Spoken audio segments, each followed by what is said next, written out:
ఈరోజు మన stock exchanges black Monday అంటున్నాయి. అంటే ఏంటి? ఎప్పుడు చూడనంతగా పడిపోయినాయి. వీటి వెనుక కారణాలు ఏంటి అంటే ట్రంప్ విధించిన టారిఫ్లు. అంటే భారతదేశం స్టాక్ ఎక్స్చేంజే కాదు, అమెరికాలో, జపాన్లో ఎక్కడ చూసినా ఇదే పరిస్థితి ఉంది. ఎగ్జామ్ పర్స్పెక్టివ్లో స్టాక్ మార్కెట్ ఇండిసెస్ ఏమేమి ఉన్నాయి ప్రపంచంలో అవి ఒకసారి గుర్తుపెట్టుకోండి. ప్రిలిమ్స్కి చాలా ఇంపార్టెంట్. అలా ఈ టారిఫ్లు అంటే ఏంటి? ఒక వస్తువు భారతదేశంలో తయారై అమెరికా గడ్డ మీద వెళ్ళినప్పుడు అక్కడ విధించే ఇంపోర్ట్ డ్యూటీని మనం టారిఫ్ అంటాము. సో ఈ టారిఫ్లు పెంచడం వలన వచ్చే కాన్సిక్వెన్సెస్ ఎలా ఉంటాయి?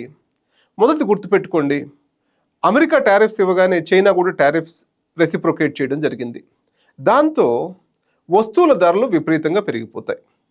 ఐఫోన్ తీసుకున్నాం అనుకోండి, ఇప్పుడు ఐఫోన్ చైనాలో మ్యానుఫ్యాక్చర్ అయ్యి అమెరికాలో అమ్ముతున్నారు. అంటే ఈ చైనా నుంచి అమెరికాకు వెళ్ళిన ఐఫోన్ ఖర్చు ఎంత అవుతుంది? ఆ 34% ఏదైతే టారిఫ్ ఉందో యాడ్ అయ్యి మార్కెట్లోకి వస్తుంది. అంటే 34% రేట్లు పెరుగుతాయి. రెండోది, ఏ కంట్రీకి ఆ కంట్రీ ఇలా టారిఫ్స్ విధించుకుంటూ పోతే ప్రొటెక్షనిజం అంటాము. ఆ దేశపు ఎకానమీ పక్క దేశపు ఎకానమీతో కనెక్ట్ అవ్వడం తగ్గిపోతుంది. మనకు గ్లోబలైజేషన్లో సప్లై చైన్ సిస్టమ్స్ బాగా డెవలప్ అయ్యాయి. అంటే వస్తువులు ఒక దేశం నుంచి ఇంకో దేశానికి వెళ్ళడానికి కొన్ని సిస్టమ్స్, కొన్ని రూల్స్ ఇవన్నీ ప్రాపర్గా ఉన్నాయి ఈరోజు. వీటన్నిటిని అమెరికా పట్టించుకునే పరిస్థితుల్లో లేదు. అంటే ఇక్కడ ఏంటంటే అసలు ఈ సిస్టమ్ క్రియేట్ చేసిందే అమెరికా. బిల్ క్లింటన్ ఈ టైంలో America was the bedrock of globalisation. ఈరోజు అదే అమెరికా దీని నుంచి దూరం జరిగిపోతాను అంటుంది. సో ఈ సప్లై చైన్స్ ఎప్పుడైతే ఇన్ఎఫిషియంట్ అయిపోతాయో ప్రొడక్టివిటీ తగ్గుతుంది ఎకానమీది. సో ప్రొడక్టివిటీ తగ్గగానే ఏమవుతుంది? ఒకటి, ట్యాక్స్ వల్ల రేటు పెరుగుతుంది. ఈ ప్రొడక్టివిటీ తగ్గగానే రేటు పెరుగుతుంది వస్తుంది.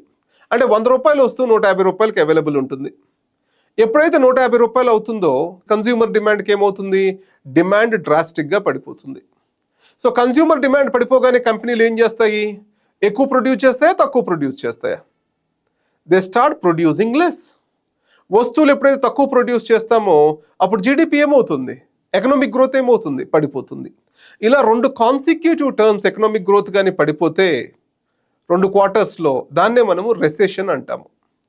So Trump tariff effect ultimately దేనిగా ఎండ్ అవుతుంది? రెసెషన్గా ఎండ్ అవుతుంది. ఒకవేళ మెయిన్స్లోనే ఈ క్వశ్చన్ ఇస్తే మనం ఎలా ఆన్సర్ చేయొచ్చు? ఒకటి, లాస్ ఆఫ్ ఎకనామిక్ ప్రొడక్టివిటీ గురించి మాట్లాడవచ్చు.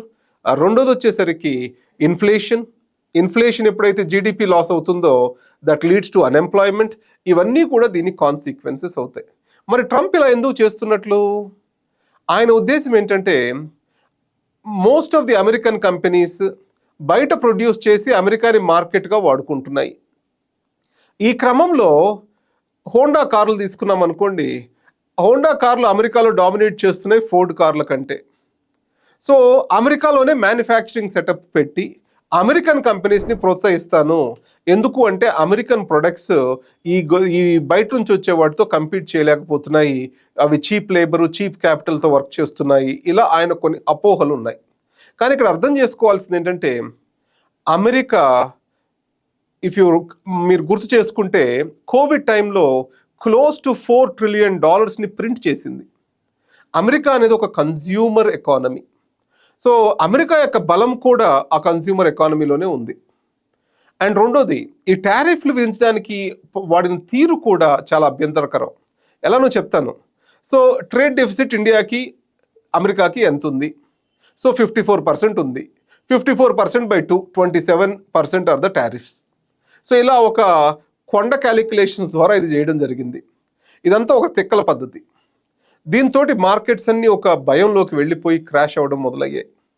సో దీంతో చాలా లైవ్లీహుడ్స్ ఎఫెక్ట్ అవ్వబోతున్నాయి. సో ఇక్కడే నేను ఇంకోటి పొలిటికల్గా ఒక పాయింట్ మాట్లాడబోతున్నాను. పార్లమెంటరీ సిస్టమ్కి ప్రెసిడెన్షియల్ సిస్టమ్కి ఉన్న తేడా ఇదే.